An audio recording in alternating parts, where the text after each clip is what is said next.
Alhamdulillah Alhamdulillahilladzi bini'matihi tatimmus salihat wa bifadlihi tatanazzalul khairat wal barakat wa bitaufiqihi tatahaqqaqu al maqasid wal ghayat.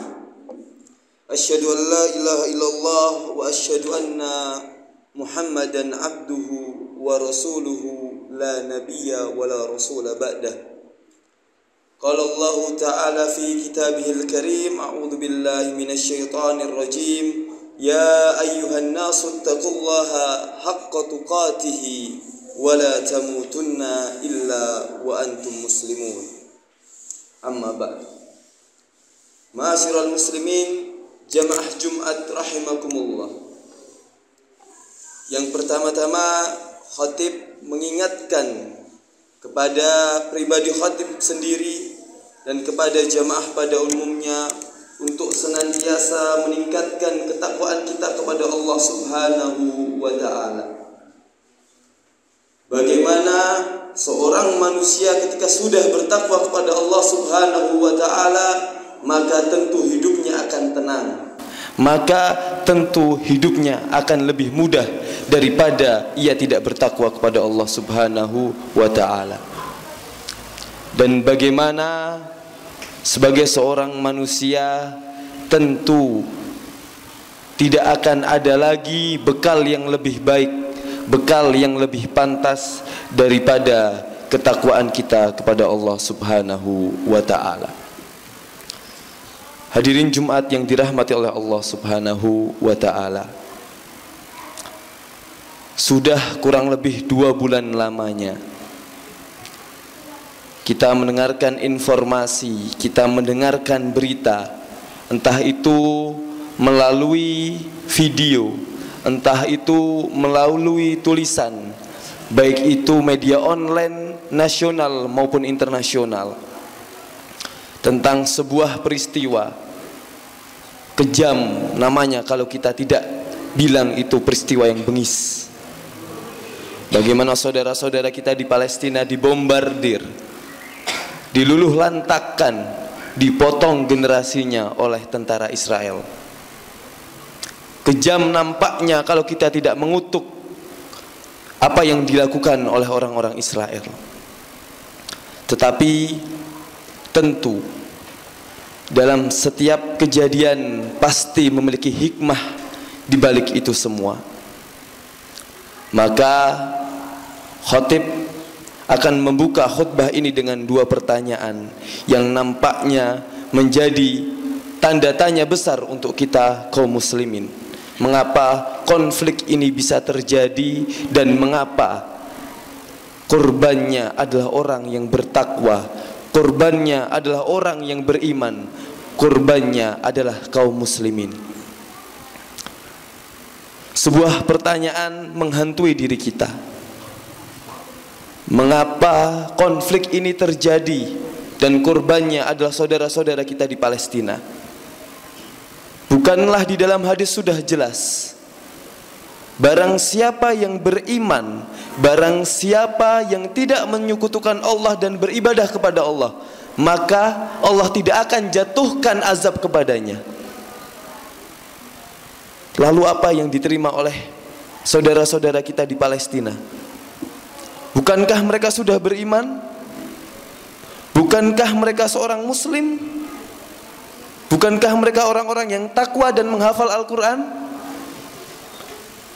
Maka pertanyaan ini pasti punya jawaban.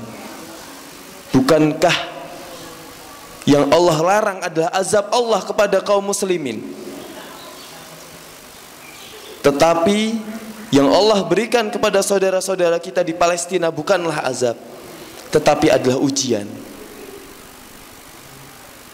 Bagaimana saudara-saudara kita di Palestina sana bisa menghadapi ujian, bisa tahan dengan apa yang mereka rasakan? Bukankah Allah Subhanahu wa Ta'ala dan juga Rasulnya pernah mengatakan bahwa orang yang paling dicintai Allah itulah orang yang banyak diuji oleh Allah Subhanahu wa Ta'ala. Tentu kisah ini sudah ma'ruf di telinga kita. Bagaimana Ayub alaihi salam, salah satu Nabiullah yang terkenal waktu itu, yang banyak sekali pengikutnya, Allah timpakan kepada Ayub alaihi salam penyakit kulit. Bukankah ia orang yang beriman? Bukankah ia orang yang ahli ibadah? Tetapi masih ditimpakan ujian kepadanya. Begitu pula yang ditimpakan oleh saudara-saudara kita di Palestina. Itulah ujian dari Allah Subhanahu wa ta'ala. Tentu kemudian pertanyaan kedua yang ada di setiap pikiran kita, mengapa tidak langsung saja Allah timpakan azab kepada penduduk Israel? Kenapa Allah tidak timpakan azab yang Allah timpakan seperti kaum Samud dan kaum Ad kepada kaum Israel yang telah membunuh, membabi buta, menghancurkan dan meluluhlantakkan saudara-saudara kita di Palestina? Bukankah mudah bagi Allah untuk melakukan itu? Bukankah hanya dengan kun maka azab itu akan turun kepada penduduk Israel, kepada kaum-kaum Zionis?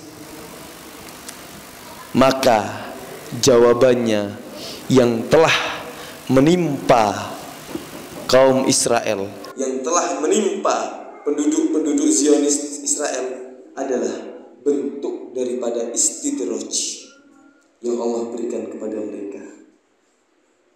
Lalu apa itu istidraj?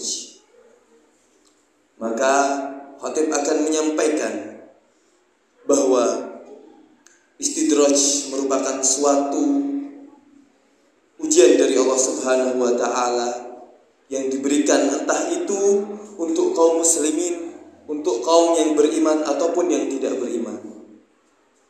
Artinya kalau secara bahasa dalam bahasa Arab diambil dari kata istadraja yastadriju, istidrajan artinya adalah tangga atau berundang-undang, sedikit demi sedikit. Sedangkan tentu secara istilah adalah bagaimana seorang manusia diberikan kenikmatan secara materi terus menerus. Kepada orang itu diberikan secara terus menerus sampai ia tidak sadar bahwa sesungguhnya Allah Subhanahu wa ta'ala telah mencabut kenikmatan yang berupa imateri, kenikmatan ketakwaan kepada Allah Subhanahu wa ta'ala. Itulah bentuk istidraj kepada Allah Subhanahu wa ta'ala. Tentu banyak sekali kemudian kisah-kisah dari zaman dahulu, kisah-kisah Israiliyat yang sering terdengar di telinga kita tentang kisah-kisah istidraj, baik itu menimpa kaum yang beriman kepada Allah dan menimpa kaum yang tidak beriman kepada Allah. Bagaimana Allah Subhanahu wa ta'ala mengingatkan kita tentang kekuasaan Fir'aun, luas kuasanya, instruksi perintahnya jelas kepada seluruh Bani Israel, hingga apabila Fir'aun berkata A, maka tidak akan ada yang bisa membantahnya. Kekuasaannya luas, tetapi dengan kekuasaan yang luas itu ia tidak beriman kepada Allah Subhanahu wa ta'ala.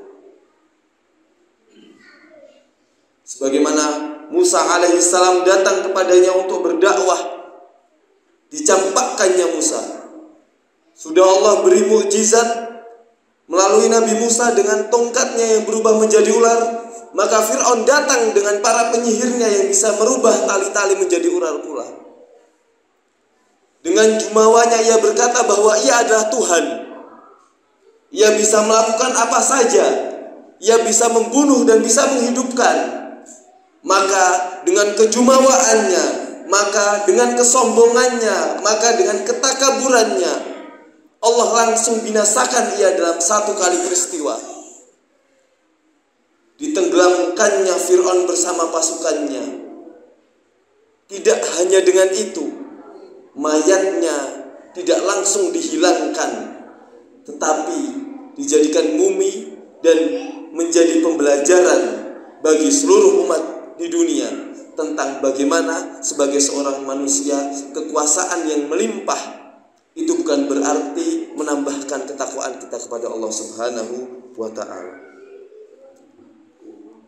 Sebagaimana cerita daripada bentuk istidraj untuk kaum kafir, untuk kaum yang tidak beriman, maka tentu kisah istidraj untuk kaum yang beriman diceritakan pula bagaimana Qarun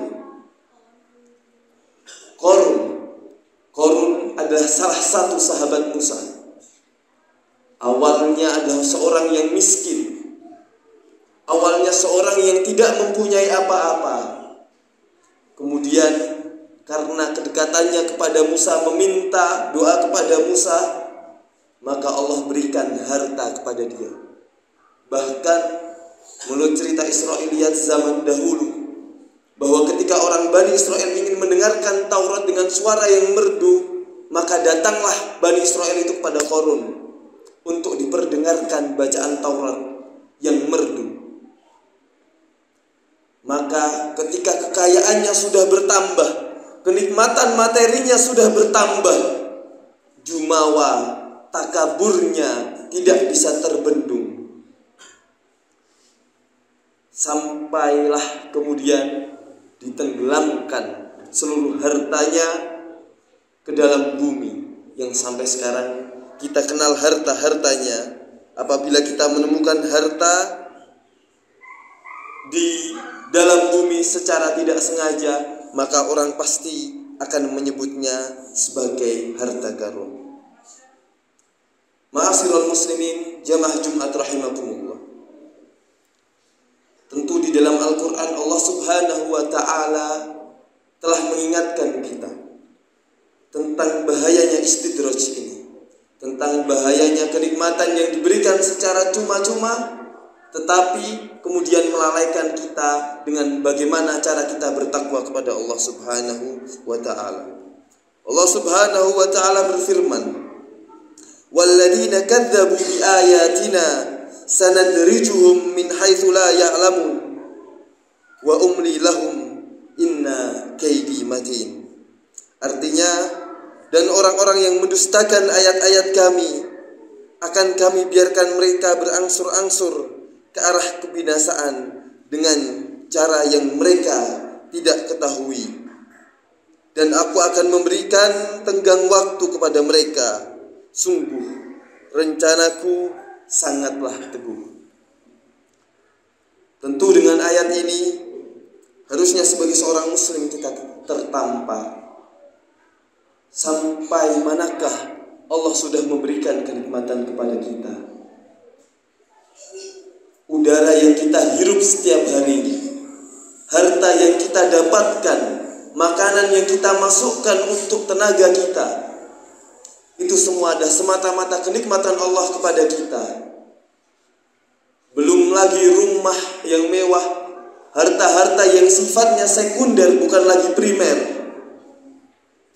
Tentu itu adalah bentuk kenikmatan Allah kepada kita. Tetapi sampai manakah ketakwaan kita kepada Allah? Sampai manakah bentuk cinta kita kepada Allah Subhanahu wa ta'ala?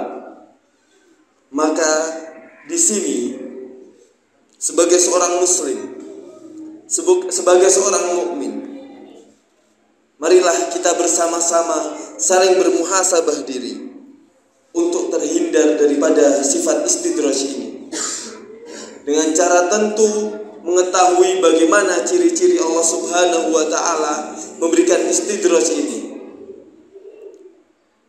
sehingga dengan cerita-cerita yang sudah kami ceritakan tadi tentang cerita Fir'aun, tentang cerita Qarun, kita bisa mengambil pelajaran, kita bisa lebih sadar diri, kita bisa lebih mawas diri dengan bagaimana cara kita terhindar daripada sifat istidraj. Tentu yang pertama, bagaimana kita sebagai seorang muslim menyadari bahwa segala nikmat yang datang kepada kita adalah berasal dari Allah Subhanahu wa ta'ala. Dan oleh karena itu tentu rasa syukur. Daripada nikmat-nikmat itu harus kita ucapkan secara lisan, harus kita yakini di dalam hati kita. Kemudian untuk kita bisa sadar diri dan mawas diri daripada sifat istidraj itu adalah bagaimana kenikmatan yang sudah datang kepada kita bukan berarti kita malah melalaikan apa yang menjadi perintah kita. Kita melalaikan ibadah kita kepada Allah. Tetapi dengan kenikmatan yang Allah berikan kepada kita, harusnya kita semakin sadar bahwa dengan harta ini harusnya kita lebih bisa sungguh-sungguh dalam beribadah, sungguh-sungguh dalam berinfak, sungguh-sungguh dalam membantu orang lain. Dan tentu dengan segala nikmat yang Allah berikan kepada kita, kita harus bisa membendung segala bentuk kemaksiatan yang menggoda kita, yang menjadikan kita jauh kepada Allah Subhanahu wa ta'ala.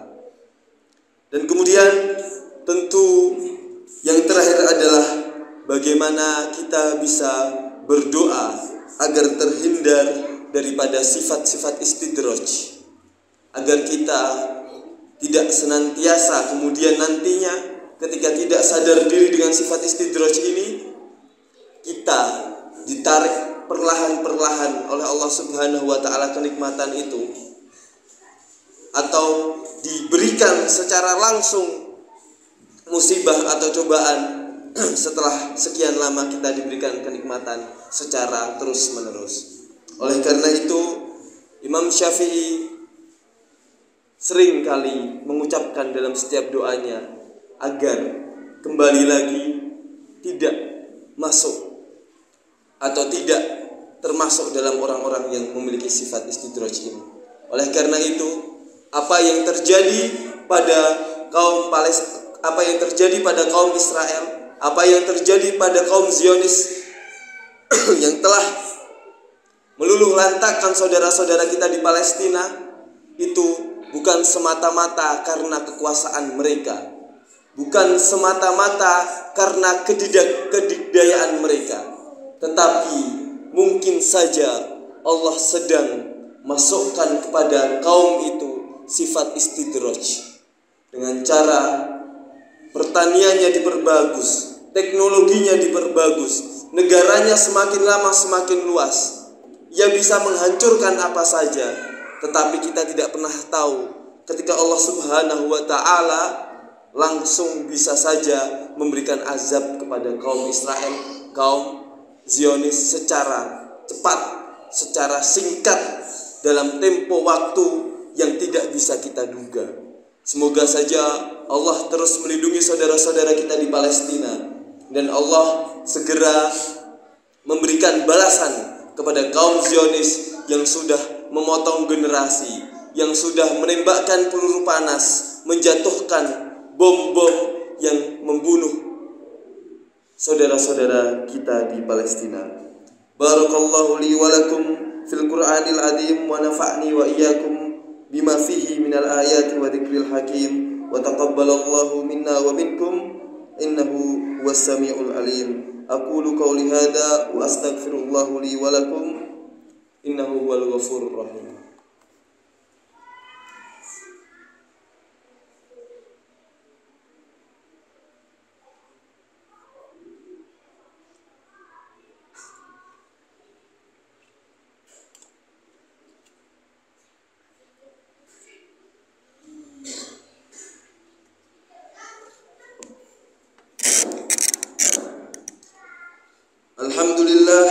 Alhamdulillahi ala ihsanihi wa syukru lahu ala taufiqihi wa imtinanihi. Asyhadu an la ilaha illallah wahdahu la syarika lah wa asyhadu anna Muhammadan abduhu wa rasuluhu ad-da'i ila ridwanih. Allahumma salli ala Muhammad wa ala alihi wa ashabihi wa sallimu taslima. Allahumma salli ala Muhammad wa ala alihi wa ashabihi tasliman katsira amma ba'du. Faya ayuhan nas ittaqullaha فيما أمر الله تعالى يا أيها الناس اتقوا الله فيما أمر الله وانتهوا عما نهى واعلموا أن الله أمركم بأمر عظيم أمركم بأمر بدأ فيه بنفسه وثنى بملائكته وقدسه وقال الله تعالى إن الله وملائكته يصلون على النبي يا أيها الذين آمنوا صلوا عليه وسلموا تسليما اللهم صل على محمد وعلى آل محمد وعلى آله وأصحابه وعن الخلفاء الراشدين أبي بكر وعمر وعثمان وعلى بقية الصحابة والتابعين والتابع التابعين لهم بإحسان إلى يوم الدين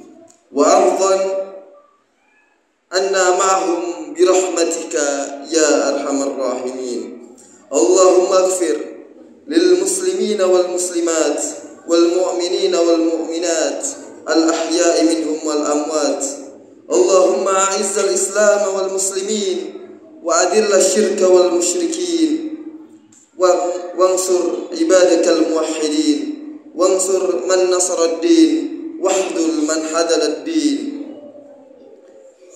ودمر أعداء الدين وأعلى كلماتك إلى يوم الدين اللهم ادفع عنا البلاء والوباء والزلازل والمحن والسوء الفتنة والمحن ما ظهر منها وما بطن عن بلدنا هذا أندونيسي خاصة وشائر البلدان المسلمين عامة يا رب العالمين ربنا آتنا في الدنيا حسنة وفي الآخرة حسنة وقنا عذاب النار ربنا ظلمنا أنفسنا وإن لم تغفر لنا وترحمنا لنكونن من الخاسرين عباد الله إن الله يأمر بالعدل والإحسان وإيتاء ذي القربى وينهى عن الفحشاء والمنكر والبغي يعظكم لعلكم تذكرون واذكروا الله العظيم يذكركم واشكروه على نعمه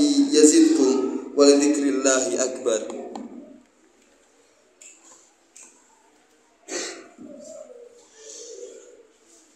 الله أكبر الله أكبر أشهد أن لا إله إلا الله أشهد أن محمدا رسول الله حي على الصلاة حي على الفلاح قد قامت الصلاة قد قامت الصلاة الله أكبر الله أكبر لا إله إلا الله صفوفكم فإن تسوية الصفوف من تمام الصلاة. Sof diluruskan, yang masih kosong bisa berdiri.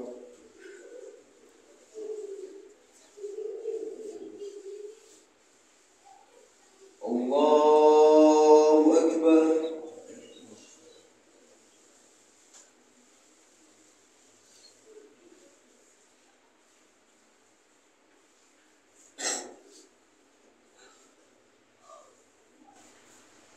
Alhamdulillahi Rabbil Alamin Ar-Rahmanir Rahim Maliki Yawmiddin Iyyaka na'budu wa iyyaka nasta'in Ihdinas siratal mustaqim Siratal ladzina an'amta 'alaihim ghairil maghdubi 'alaihim waladdallin.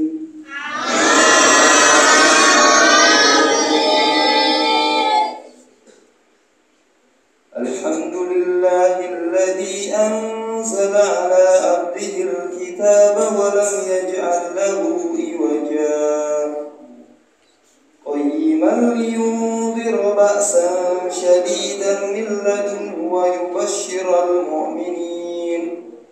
ويبشر المؤمنين الذين يعملون الصالحات أن لهم أجرا حسنا ماكثين فيه أبدا وينذر الذين قالوا اتخذ الله ولدا ما لهم به من علم ولا لآبائهم كبرت كلمة تخرج من أفواههم إن يقولون إلا كذبا فلعلك باخع نفسك على آثارهم إن لم يؤمنوا بهذا الحديث أسفا إنا جعلنا ما على الأرض زينة لها لنبلوهم أيهم أحسن عملا وإنا لجاعلون ما عليها صعيدا جرزا أم حسبت أن أصحاب الكهف والرقيم كانوا من آياتنا عجبا إذ أوى الفتية إلى الكهف فقالوا ربنا آتنا من لدنك رحمة وهيئ لنا من أمرنا رشدا الله أكبر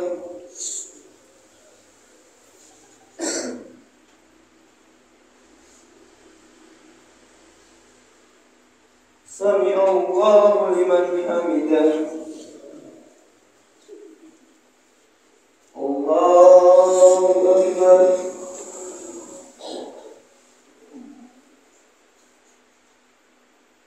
الله أكبر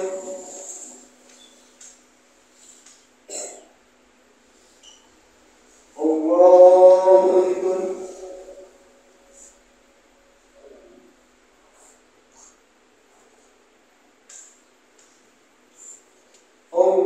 الله أكبر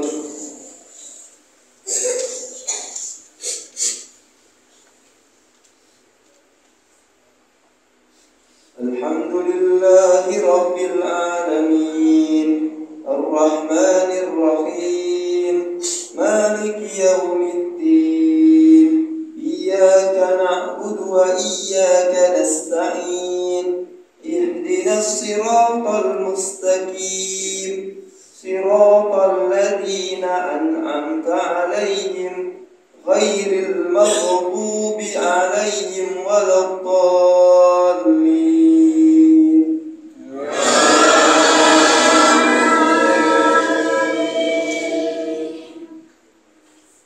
إذا جاء نصر الله والفتح ورأيت الناس يدخلون في دين الله أفواجا فسبح بحمد ربك واستغفر إنه كان توابا